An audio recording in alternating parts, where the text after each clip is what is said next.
Assalomu alaykum aziz kuzatuvchilarimiz. Bugungi manzilimiz Oqdaryo tumanida joylashgan Bozorjo'y deb nomlangan mahalla.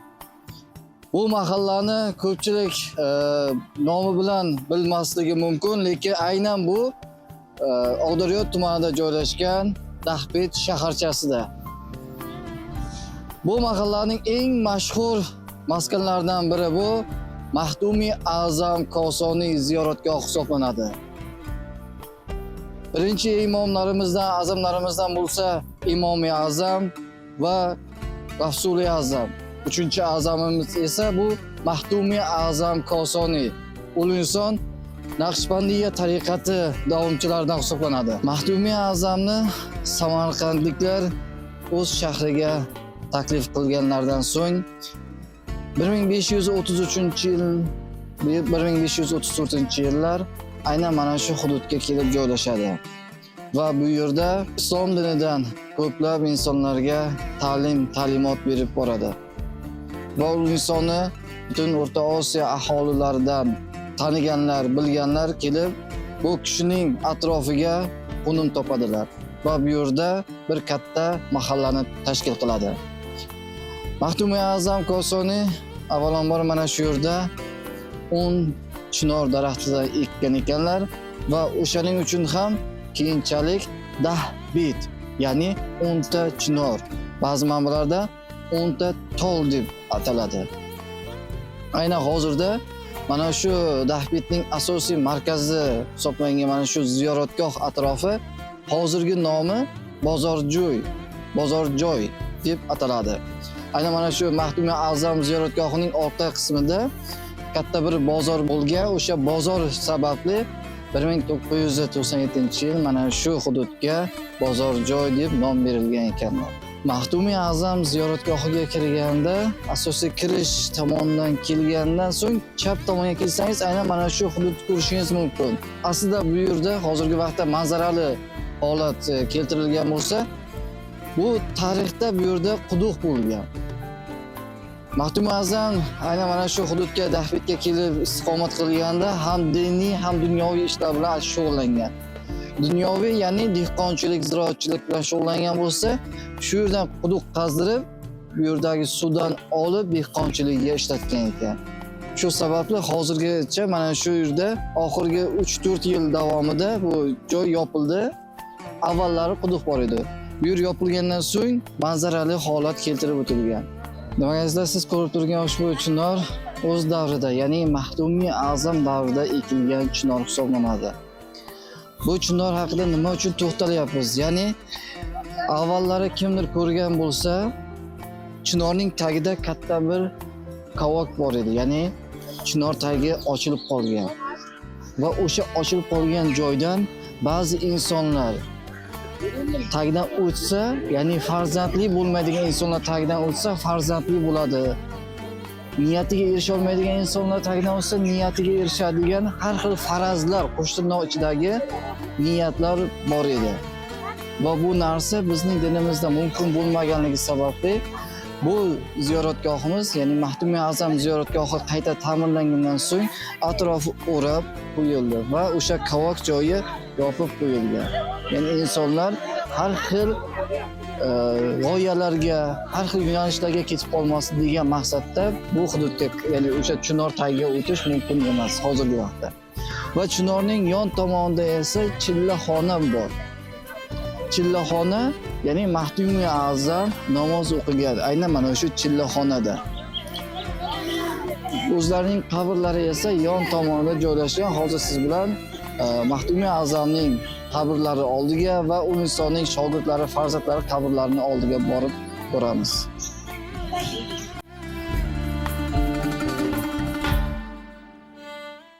Mahdumi A'zam Kosoniy 1461-yil Kosonsoyda tavallud topgan bo'lsa, 1542-yil aynan mana shu hududda vafot etdilar.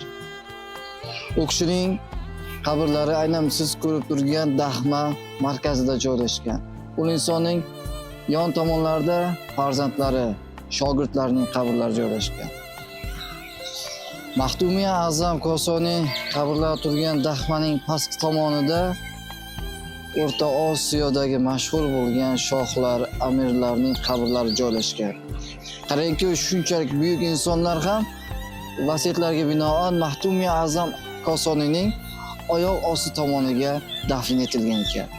Qarangki, aynan mana shu ziyoratgohni asosiy birinchi bo'lib obod qilgan insonlardan biri bu Samarqandning hokimlaridan biri Yalangto'shbek Bahodir 17-asrda Samarqand hokimi bo'lgan. Bu inson ham vasiyatlariga binoan aynan mana shu yerga dafn etilgan. Samarqandimizning eng mashhur obyektlaridan biri bu Registon ansambli. Registon ansamblini ham Registon qilib dunyoga mashhur qilgan inson bu Yalangto'shbek Bahodir hisoblanadi. Aynan vasiyatlariga binoan shu yerga dafn etilgan.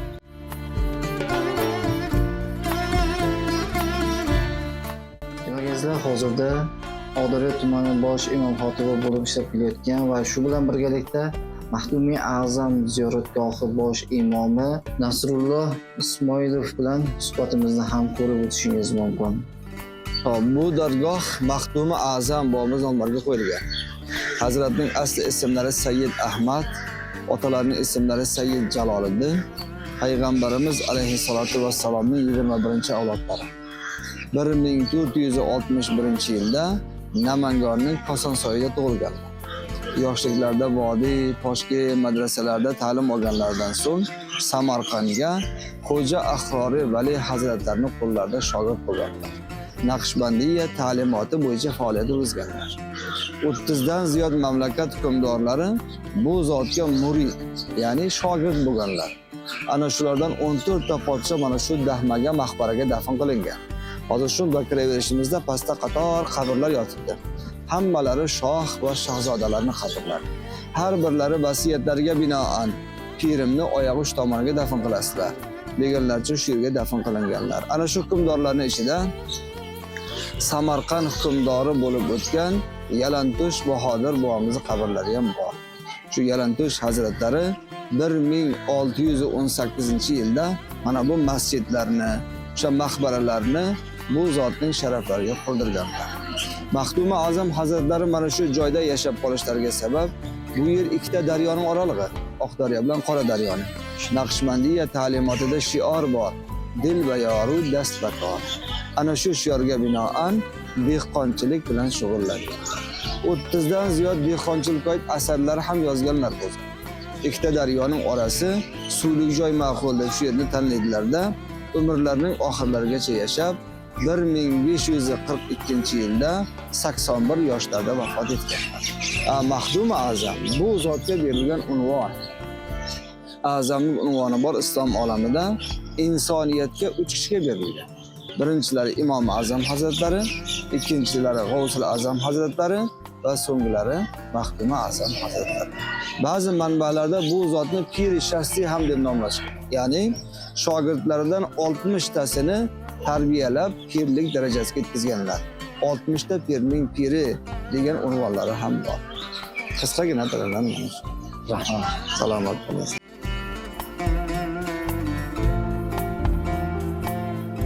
Azizlar, ushbu ziyoratgoh Mahdumi A'zam ziyoratgohi muhtaram prezidentimiz tashabbuslari bilan qaytadan ta'mirlandi. Ko'ringki, juda ham chiroyli bir majmuaga aylangan. Ushbu hududga kirib kelaverishda katta yo'lda yer osti yo'lagi barpo etilmoqda. Hozirgi vaqtda, ya'ni maktab o'quvchilari, ushbu hududda yashovchi aholilar va boshqa insonlar uchun ham yerni ustki qismidan kesib o'tmasdan xavfsizlik jihatdan yer ostidan o'tish uchun tunnel qurilmoqda. Va qarangki, ziyoratgohga kelganda yon tomonimizda ko'rib turgan ushbu bino 3 qavatdan iborat bo'lgan avtoturargoh.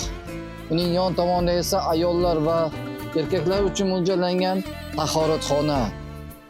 Va chap tomonimizda esa katta bir masjid, aholilar kirib namoz o'qish uchun bir ajoyib majmualar barpo etilgan. Buning barchasi yurtimiz boshi prezidentimiz tashabbuslari bilan amalga oshirilmoqda.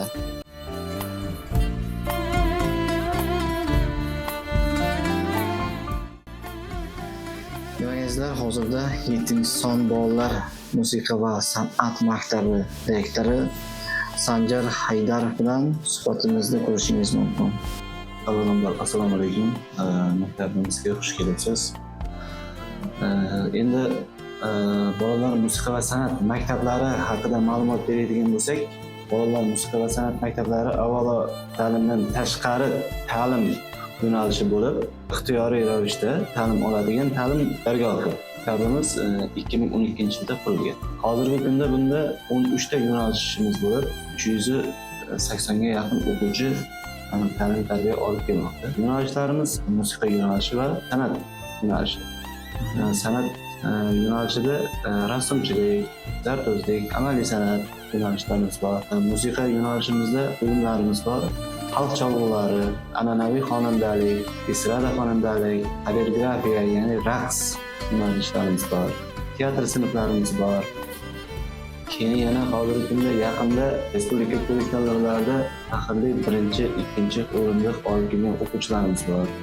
Nasib bo'lsa, mana shu oy mart oyining 28-29 kunlari Ozarbayjon Respublikasi Baku shahrida bo'lib o'tadigan xalqaro festivalga borishga tayyorgarlik ko'ryapmiz. Hozirda 60 ga yaqin o'qituvchilarimiz bor, oliy toifali o'qituvchilarimiz bor, oliy ma'lumotli mutaxassis o'qituvchilar bor.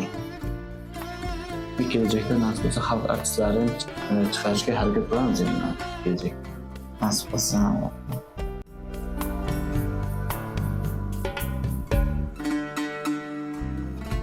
Demakingizlar, Bozorjo'y mahallasi 1997-yil tashkil topgan. Mahalla tarixiy mahallalardan hisoblanib, mustaqillikka erishgandan so'ng aynan mahalla deb tashkil topgani aynan mana shu yilga borib taqaladi. Aslida ushbu hududda avvaldan, ya'ni Maxdumiy A'zam Kosoniy davridanoq insonlar yashab kelgan. Ushbu hududda 1200 ga yaqin oila istiqomat qiladi hozirgi vaqtda. 1,5 mingga yaqin aholisi mavjud. Tashkilotlarga keladigan bo'lsak, bitta davlat maktabi, bitta davlat bog'chasi va 3 ta nodavlat bog'chalari bor. Sport maydonlaridan esa bitta voleybol va 3 dona futbol maydoni mavjud. Bitta 7-son bolalar musiqa va san'at maktabi, 1 dona kutubxonasi va 27 ta savdo do'konlari mavjud.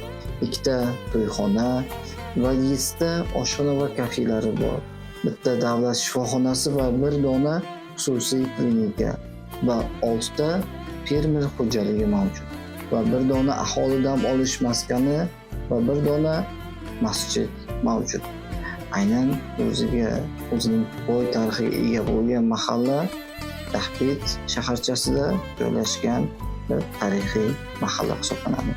Bugungi sonimizda bizga yaqindan yordam bergan mahalla raisi Burxon Doyorov, hokim yordamchisi esa Javohir Davronovlarga o'z minnatdorchiligimizni bildiramiz. Shu bilan birgalikda 7-son bolalar musiqa va san'at maktabi direktori Sanjar Haydarovga ham o'z minnatdorchiligimizni bildiramiz. Bundan tashqari, Oqdaryo tuman bosh imom kotibi Nurulla Islomovga ham o'z minnatdorchiligimizni bildirib o'tamiz.